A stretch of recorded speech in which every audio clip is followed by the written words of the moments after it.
Senhor, igreja, amém? Amém. O Senhor sempre em nome de Jesus.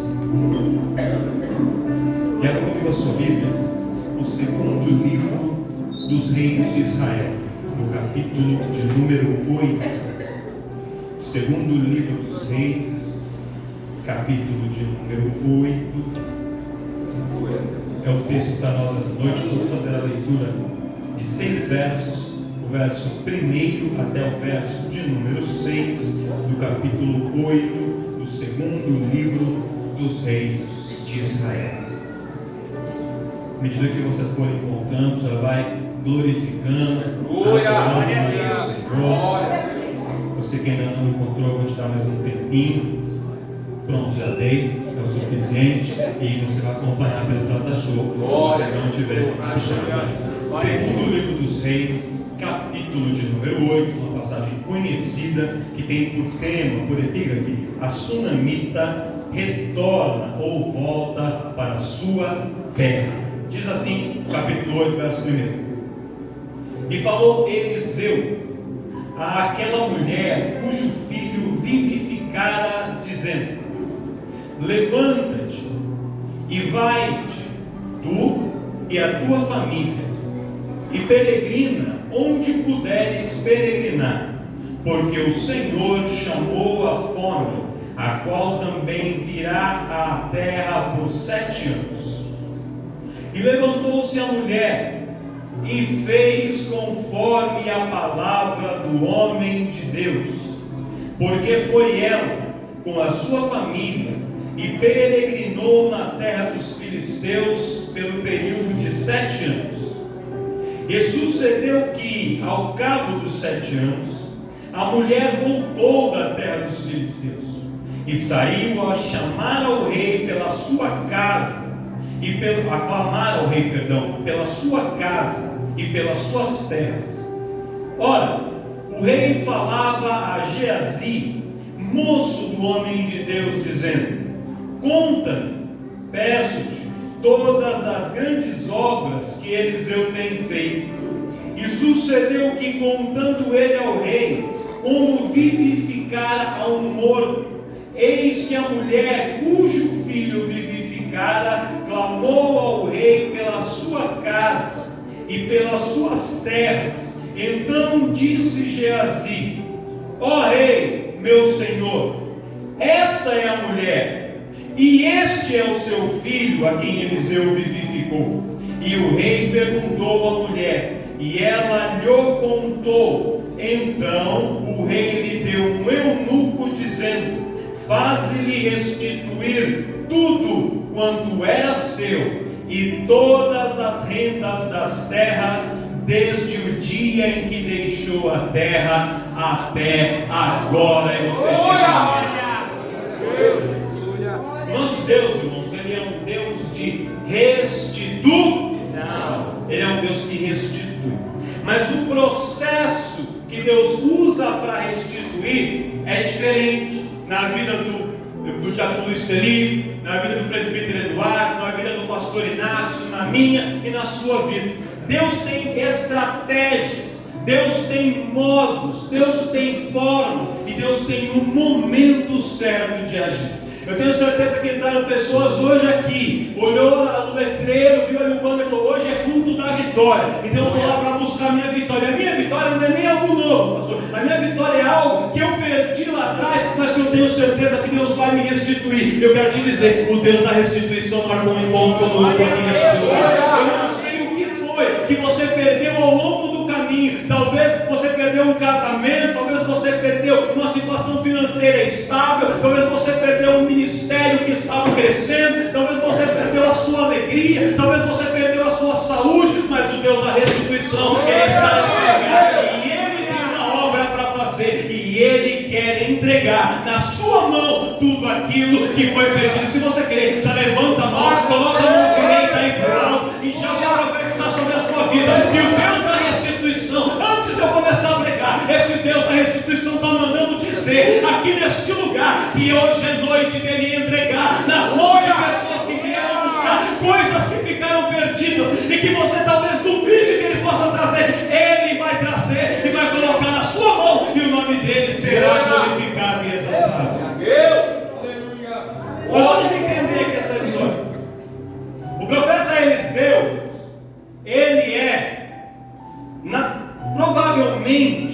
o segundo maior dos profetas. Para o judeu comum, para aqueles que viviam na época, e até mesmo aos dias de hoje, o profeta Eliseu é o maioral de todos os profetas. E Eliseu foi o sucessor do profeta Elias. Então Elias é o principal profeta e Eliseu é o seu sucessor, aquele que deu sequência ao ministério do profeta Elias. O profeta Eliseu, ele foi usado por Deus em diversas situações. E a gente vê no livro de 2 Reis o ministério do profeta Eliseu se desenrolando. E quando a gente compara o ministério do profeta Eliseu com o ministério do profeta Elias, a gente vê que Deus usou o Eliseu para operar milagres semelhantes ao que ele usava Elias para operar. Por quê? Porque quando Elias estava exercendo o seu ministério e Elias operava muitos milagres, havia pessoas em Israel que quase tinham culto a Elias. Eles adoravam a Elias e achavam que Elias era o maior de todos. Quando Elias ele é levado aos céus e Eliseu vem para substituir Elias, Deus começa a usar Eliseu da mesma forma e com os mesmos milagres para mostrar ao povo que não era sobre Elias, é sobre o Senhor. Aleluia. E que se hoje tiver o pastor Rafael aqui pregando, Deus vai fazer algo pela misericórdia. Mas se não fosse o pastor Rafael, fosse qualquer um dos outros obreiros, pastores, presbíteros, ou pastora Simar, a missionária Catiane, Deus usa da mesma maneira. Sabe por quê, querido? Porque não é nenhum de nós que tem poder, não é sobre nós não temos nada para dar, tudo é dele, é por ele e é para ele. E quando isso é quem a gente toca e Deus usa, mas se aquela pessoa não vem outro, e Deus continua a fazer a obra, porque a obra é dele, a igreja é dele, o poder é dele, é ele quem opera, quem faz. E Deus começa a usar Eliseu de muitas maneiras. Eliseu faz muitos milagres. Mas no capítulo 4 de 2 Reis, a gente encontra a narrativa de um milagre especial de Eliseu. Que milagre foi esse? Ele foi operado dentro de um contexto. Eliseu ele morava numa cidade chamada Abel-Meolá. E essa cidade ficava a cerca de 68, 70 quilômetros aproximadamente do Monte Carmelo.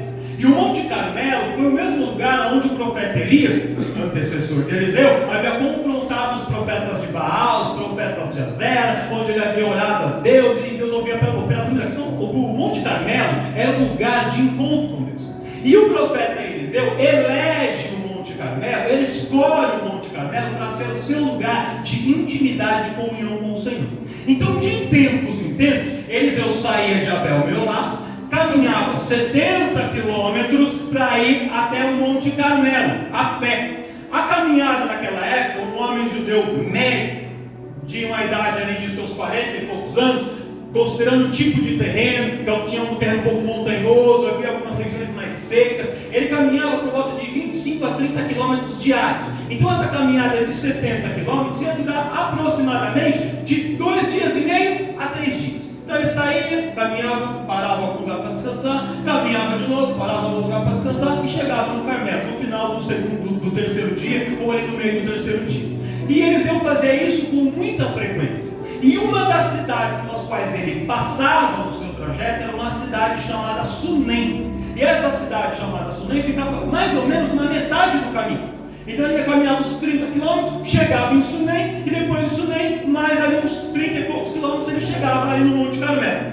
E quando ele passava por Sunem, ele se diferenciava das pessoas daquele lugar. Por quê? Porque Sunem era uma região muito fértil, era uma região muito rica. Ali ela ficava entre 2 grandes montes, o Monte Tabor e o Monte Gilboa. Então era um vale, e era um vale muito fértil e ligado. Então tinha muitas plantações de cereais e vários outros tipos de plantações ali. Algumas pessoas criavam gado, tinham seus rebanhos, suas pastagens. Então havia muitas pessoas que moravam em Sunem que tinham muitas condições financeiras. Eram pessoas de posses em Sunem, havia casas muito grandes, havia pessoas ricas morando em Sunem.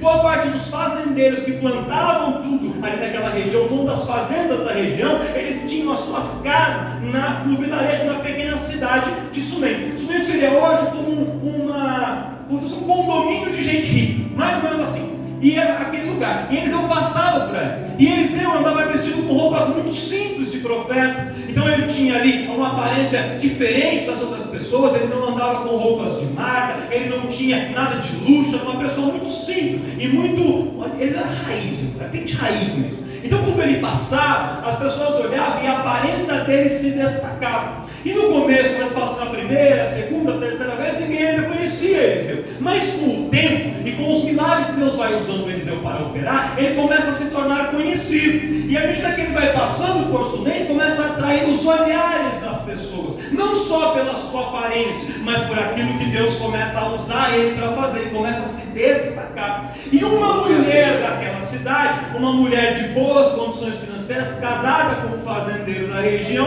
ela, observando Eliseu, um dia chega para o marido e fala assim: esposo, eu reparo que este homem, que de vez em quando ele passa aqui, atravessando a nossa cidade, cruzando a nossa cidade, ele não é um homem comum, ele é um santo homem de Deus. Há algo diferente no andar dele, há algo diferente nas atitudes dele. Quando ele para conversar com alguém, quando ele para falar algo com alguém, a gente percebe que o falar dele é diferente, a gente percebe que as atitudes dele são diferentes, e esse homem tem me chamado a atenção, e ele tem a unção de Deus que está sobre a vida dele, e nós temos dinheiro, nós temos muitas coisas, mas sabe o que está faltando aqui na nossa casa? Está faltando um pouco de unção de Deus aqui dentro do nosso lar, e eu queria trazer um pouco dessa presença aqui de Deus para dentro da nossa casa. Não adianta só ter um carro zero, não adianta morar numa casa grande, não adianta ter todo o armário cheio, ter um monte de roupa, ter internet 5G, 6G, ter televisão em todos os quartos, se não tem a presença de Deus, se não tem unção, se não tem alegria. Eu queria trazer essa presença. Você me autoriza a construir aqui dentro de casa um quarto para esse homem, para que todas as vezes que ele passe pela cidade, ele possa repousar aqui na nossa casa, descansar da sua viagem, para depois ele seguir o seu caminho. E o marido deu ok. O que ela faz? Ela sobe no segundo andar da casa, no cenáculo da casa. E aí ele tem outra evidência que ela era rica, porque as casas daquele tempo, as casas que tinham um segundo andar grande, amplo, era pelo caso de pessoas ricas.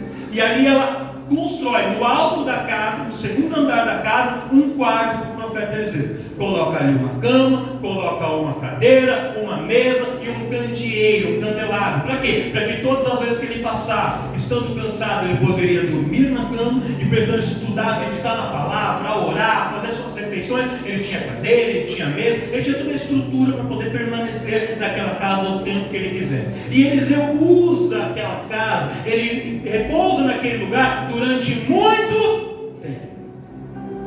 E em troca disso que a mulher fez para Eliseu, sabe o que foi que a mulher pediu para Eliseu? Nada. Ela nunca pediu nada.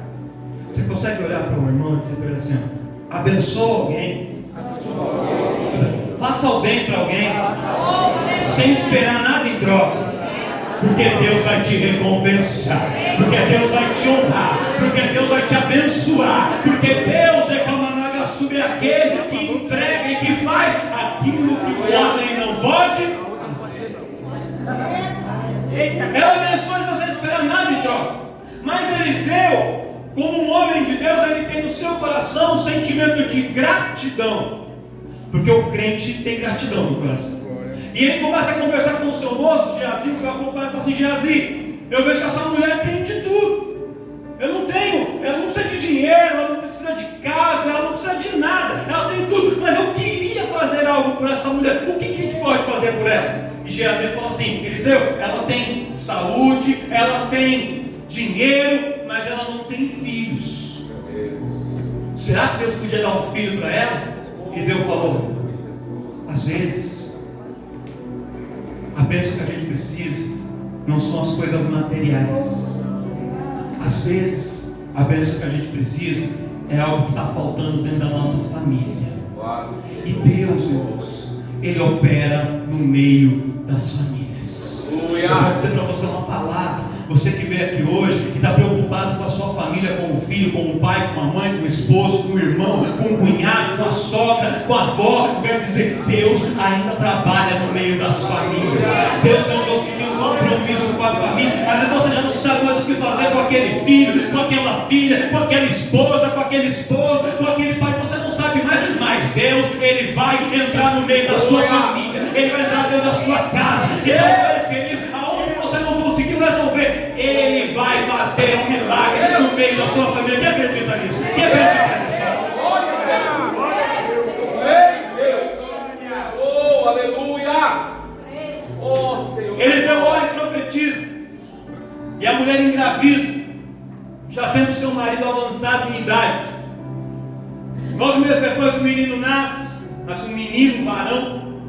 E a mulher fica alegre, o menino começa a brincar em casa, vai crescendo, se torna uma criança saudável, uma criança alegre, uma criança feliz. A alegria daquela mulher, ela talvez nem mais desejasse ou sonhasse ter aquele filho, porque Deus é Deus que vai além das nossas expectativas. Aquilo que você sonha, que você acha que é grande, Deus pode fazer mais do que isso para mostrar que Ele é Deus de surpreender. Deus vai surpreender pessoas aqui nesse lugar. Ainda neste culto, Deus vai surpreender crente aqui nessa igreja. Aleluia. E aí passa um tempo, pastor Inácio, sabe o que acontece? O esposo da mulher fazendeira está lá na hora da colheita, junto com os seus servos trabalhando, e o menino vai ajudar o pai. No meio do sol da região, o menino sente uma dor de cabeça, ai minha cabeça, meu pai sem saber o que fazer, trabalha, fala, vai lá, leva ele para a mãe dele. Ela traz o menino, ela coloca o menino sobre os seus joelhos, coloca o menino sobre o seu colo, abraça o menino, tenta fazer o possível que ela tinha condições de fazer, mas ela não consegue evitar, e o menino morre. Quando o menino morre, aquela mulher fica por dentro destruída, esfacelada. Ela não tinha filhos. Deus dá um filho para ela através da vida do profeta, e agora aquele menino morria. Irmãos, quando você nunca teve uma coisa, você não sabe como é que é. Mas quando você tem, você perde, a sensação é muito mais dolorida, é muito pior. E aquela mulher perde aquele filho. Ela tinha todos os motivos para murmurar, para reclamar, para se desesperar, mas não. O que ela faz? Ela mantém a calma. Ela fala, se Deus me deu, Deus é Deus para restituir sobre ela. Se Deus me deu, o inimigo não vai tirar aquilo que Deus me deu. Foi Deus que me entregou, então eu não vou falar com o marido, eu não vou falar com o vizinho, eu não vou falar com a irmã do lado, eu vou falar com quem me deu, porque é Ele quem tem poder para restituir sobre a minha vida. Ela vai lá, prepara junto com ela um jumento, prepara uma oferta, pega um servo para acompanhar na viagem, e ela vai ao encontro do profeta Eliseu. Quando chega lá, vou encurtar essa parte da história, porque eu não comecei a pregar para você, eu nem comecei a mencionar, só contando a história. Ela encontra ali Eliseu e fala assim, Eliseu, eu vim aqui ao seu encontro, porque algo importante aconteceu. E Eliseu fala para ela assim, mulher, vai tudo bem com você? Vai tudo bem com o seu marido? Vai tudo bem com o seu filho? E ela diz, vai tudo? Deus lindo, aleluia! Eliseu fala, mulher, você pode falar para todo mundo que está tudo bem, mas eu sei que aí no fundo não está tudo bem. Aleluia, glória a Deus. Eu sei que você não quer demonstrar fraqueza para todo mundo e está certo. Você tem que contar seus problemas para todo mundo, mas Deus que conhece o teu coração sabe quando está bem e sabe quando não está bem. Às vezes você chega com um sorriso no rosto, até brinca, cumprimenta, mas Deus sabe que não está tudo bem na sua casa. Deus sabe que para você estar aqui hoje, você deixou um problemão morto lá em casa hoje. Você deixou contas para pagar que estão te preocupando. Você deixou uma situação no seu trabalho que está te preocupando. Deixou um casamento que parece que morreu. Deixou uma situação que parece que acabou. E você fala assim, eu estou vindo aqui buscar Deus, mas o meu problema lá em casa, como é que fica? E Deus manda dizer para você, você não vai sair daqui da maneira como você entrou. Eu vou voltar com você para a tua casa. E o problema que está lá na sua casa,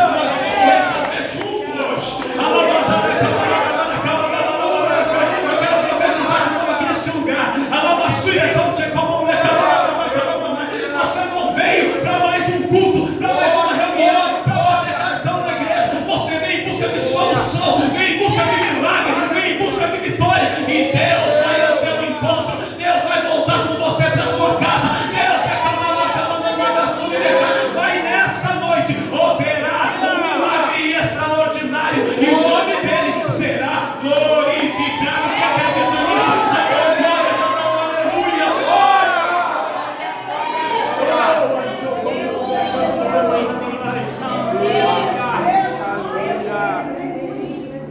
Eliseu volta com ela para casa, se deita sobre o menino, ora, e o menino que estava morto ressuscitou. Tremendo. Que milagre lindo, né? E aí todos foram felizes para sempre. É assim que acaba a história? Sabe por que não? Porque você busca muito uma vitória. Sabe qual é o nosso problema? Isso é para toda a igreja. A gente coloca algumas metas e alguns focos para a gente. E a gente luta muito para conquistar. E quando a gente conquista, a nossa tendência é se acomodar. E aí o nosso adversário sabe disso.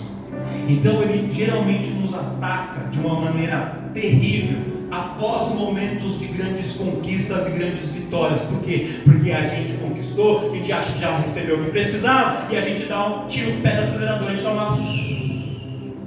E aí ele fala, opa, a brecha está aí. E aí ele entra. E aí ele começa a trabalhar. E foi assim na vida daquela mulher. Recebeu um grande milagre, parecia que estava tudo bem. Quando ela nem estava pensando, nem estava preocupada, um dia Eliseu veio até ela. E quando Eliseu veio até ela, falou assim, mulher, eu tenho uma palavra da parte de Deus para você. Aí imagina o coração dela, né? Opa, você vai profetizar outro filho para mim? Será que agora vai vir o quê? Será que agora vai ter o quê? Porque a gente se acostuma a ouvir as bênçãos de Deus. Mas Deus às vezes tem que nos dizer algumas coisas que nós não gostaríamos de ouvir. Mas Ele fala, Pai Nosso. Aí o mesmo Eliseu que havia profetizado um filho, o mesmo Eliseu que havia ressuscitado o filho que morreu, ele chega até ela e fala assim, mulher, Deus manda dizer que uma grande fome vai se abater sobre essa cidade. Você olhando aqui com os olhos carnais não parece, é uma região fértil, as plantações estão aí, aparentemente está tudo bem, mas no reino espiritual o povo de Israel está em desobediência. Por causa da desobediência, Deus vai permitir um momento de seca e de fome sobre essa cidade. Mas Deus tem um carinho especial com a tua vida. Ele não vai impedir a fome de chegar, mas Ele está te alertando para que você consiga minimizar os efeitos dessa crise. Então, mulher, pega a tua família e vai para qualquer lugar longe daqui, peregrina por onde puderes peregrinar, para que você escape do juízo de Deus, da justiça de Deus será feita sobre este lugar. Aí a mulher pega o seu marido, o seu filho, e ela vai para a terra dos filisteus, e ela permanece na Filístia pelo período de 7 anos. Passados 7 anos, ela ouve dizer que a fome que estava assolando os suneantes havia acabado, e que a terra voltou a florescer, que havia voltado a situação de bênção, e ela entende que é hora de orar. E ela volta. Só que quando ela chega, ela vai para onde? Para a casa dela. Quando ela vai em direção à casa dela, ela chega, ela percebe que a casa que era dela estava ocupada por outras pessoas. É possível, irmãos, que fosse até alguns parentes. Quem tem parente que gosta de ocupar a casa? Meu Deus! Quem tem uns parentes que gosta de causar problema aí? Olha por ele. Que ocupa, você deixa ele vir um dia, ele já quer ocupar todo dia, você dá a mão, ele já quer o braço. Santo é o Senhor. Pede 100 reais sem empresta, depois ele já quer mais 500. Pode ser que fosse alguém da família. Pode ser que fossem algumas pessoas que estavam sem casa, tinha nada, viram uma casa vazia e ó, entraram. Talvez fosse até o próprio governo de Israel, vendo uma propriedade vaga, confiscasse a propriedade, muito embora fosse contra a lei, mas aquele povo estava tão rebelde, não podia fazer isso. Aí o que ela faz? Quando ela percebe que a casa que era dela estava ocupada por outras pessoas e ela não conseguia com a sua força resolver aquele problema, ela vai falar com quem podia resolver. Glória a Deus. Ela vai ao encontro do rei. Pastor, não entendi. Presta atenção numa coisa, irmãos. Às vezes a gente perde tempo, a gente gasta energia pedindo para pessoas resolver os nossos problemas, quando não são aquelas pessoas que podem resolver o nosso problema. A gente está indo bater na porta errada, a gente está indo buscar a solução no lugar errado. Você tem que entender quem é que pode resolver o teu problema. E existe um rei que pode resolver. Se alguém pegou aquilo que é teu, se alguém tomou aquilo que é teu, se alguém está está na posse de algo que pertence a você, hoje você vai marcar uma audiência com o rei. E o rei dos reis, ele vai ouvir o teu clamor, a tua petição, para poder te atender. E ela vai ao encontro do rei. E quando ela vai ao encontro do rei, olha como Deus é tremendo, pastor Renato. Olha só para a estratégia de Deus. Presta atenção. Aquele dia não era dia de audiências com o rei. Havia um dia que as pessoas se prostravam diante do rei por essas petições, mas esse dia não era um dia de audiência. Mas o rei estava do lado de fora do palácio, provavelmente no pátio do palácio, conversando com quem? Com Geazi, que era o moço de Eliseu. E por que ele estava do lado de fora? Porque Geazi, não dá tempo de contar a história, mas quando Eliseu cura o Naamã, lá o general do exército da Síria, e Geazi, ele cobiça as coisas de Naamã, o presente, ele vem falar uma mentira e pega os presentes de Naamã. Tem uma outra pregação do dia eu prego, ele fica leproso. E o Geazi permanece leproso. Até o fim da sua vida, Geazi ficou leproso. Então Geazi não poderia ter uma audiência com o rei no interior do palácio, porque devido à sua lepra, a lepra era uma doença contagiosa. Quando alguém conversava com o leproso, conversava em um ambiente aberto e a certa distância, alguns metros de distância. Então provavelmente o rei estava em um lugar, assentado ali numa cadeira, no trono, e o Geazi estava do lado de fora, a alguns metros do rei, e os dois dialogando, os dois conversando. E a mulher chega, e quando ela chega, ela vê o rei e ela vê Geazi, e mesmo à distância, ela podia ouvir a conversa. Por que ela conseguia ouvir? Porque o rei estava aqui, e Geazi a uns 2, 3 metros de distância. Então, para um falar quanto eles estavam falando em um volume alto. Glória, aleluia. Vai para o seu irmão, você sabia dessa? Aprendeu mais uma hoje. Eita glória. Ela chega à distância, só que um está aqui, o outro está lá 1 metro. Ô Geazi, me conta aí, quais que foram os milagres de Eliseu, Geazi? Aí Geazi grita de lá, o rei grita aqui, e a mulher de longe só. Quem grita gosta de ouvir, né? Quer ela ouvindo. Aleluia. E Geazi começa ali a contar. Glória Ele a começa a Deus. contar. E ele falou assim: Eliseu fez isso, Eliseu multiplicou o azeite da viúva, Eliseu fez aquilo, fez aquilo. E aí, ele fala assim: mas tem um milagre que Eliseu fez, que esse foi o maior de todos. Qual foi, Jesus? Ele ressuscitou o filho de uma mulher. Aleluia a Deus. Aí ele fala assim: sério? Esse abala as estruturas, hein? Esse é grande, esse é milagre mesmo, um E maiúsculo. Será que eu vou acreditar? Porque você está me falando, Geazi, mas cadê as provas? Aí Geazi olha para o lado. Quem está lá? A mulher. Ouvindo. E eu imagino a mulher levantando a mão dizendo assim: ei, com licença. Pode acreditar no que ele está ministrando. Pode acreditar no que ele está pregando.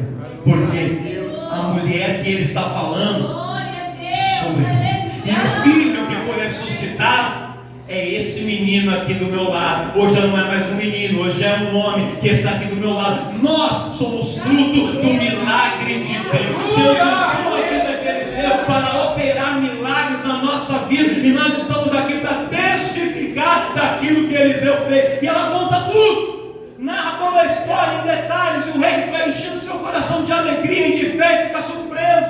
E ele fala assim: mulher, Deus ama a tua vida de uma maneira especial. O que você veio fazer aqui, mulher?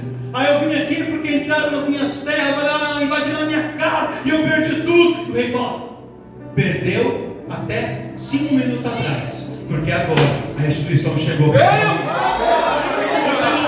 Então, servo aqui vai junto com você, e quem estava dentro da tua casa vai ter que sair, porque a tua casa é ambiente seu, e ninguém vai permanecer na tua casa, ninguém vai ficar nas tuas terras, ninguém vai pegar aquilo que é teu, e aquilo que era teu por direito, durante esses 7 anos, como resultado das colheitas, eu vou mandar te restituir, depositar na tua conta, e o nome do Senhor será glorificado na tua vida. Aleluia.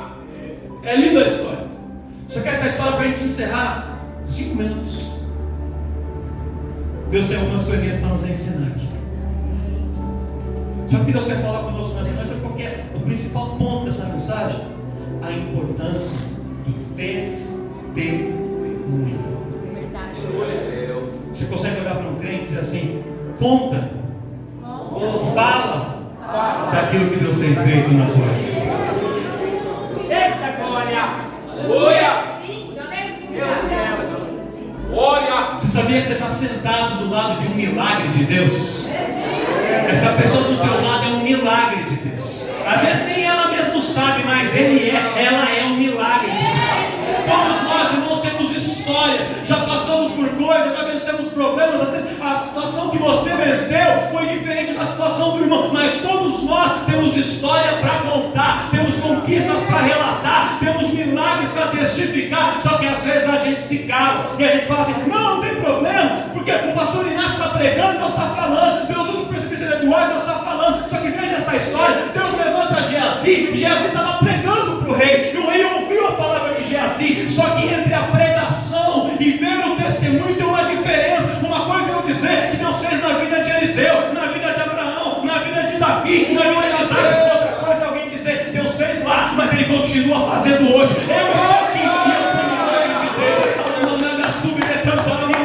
Mas Deus curou, um menino lá estava cego, aí Deus curou outro coxo, e me curou de câncer porque eu estava no hospital, e Deus foi lá, me tirou, me livrou e fez esse milagre. Porque Deus abriu a porta, lá atrás Deus prosperou Salomão, e continua prosperando hoje. Eu estava desempregado, mas Deus abriu a porta e o nome dele vem sendo glorificado. Deus está mandando dizer aqui: o seu testemunho tem poder, o seu testemunho tem importância, e através do seu testemunho Ele vai confirmar o milagre na vida de muita gente. Abre a tua boca para testificar, para contar o que Deus tem feito, porque através do seu testemunho almas serão alcançadas por Senhor. Aleluia. E eu finalizo aqui, em benefício do tempo, para a gente orar. Presta atenção. A mulher precisava de uma restituição, sim ou não? Sim. Ela foi até o rei, sim ou não? Sim. Mas antes dela contar o testemunho para o rei, ela tinha recebido alguma coisa? Tinha? Tinha? Te ajudar? Tinha? Quando que ela recebe? Depois que ela conta o seu? Sabe por quê, irmãos? Espiritualmente, testificar é abrir caminho, é tirar aquela bênção grande que está lá, tirar ela da frente, pôr ela numa prateleira e preparar espaço para receber o que Deus ainda tem para você. Glória. Talvez você ainda não recebeu o que Deus te prometeu, porque você não testificou das coisas que Ele já te fez. Quando você contar aquilo que Ele já fez, você vai abrir espaço para o que Ele ainda vai operar sobre a sua vida. Eu profetizo bênção, eu profetizo restituição, eu profetizo milagre. Então abre a boca e testifica do que Ele já fez, porque coisas maiores Ele ainda irá fazer. Se você crê, se coloca de pé. Se você crê, se coloca.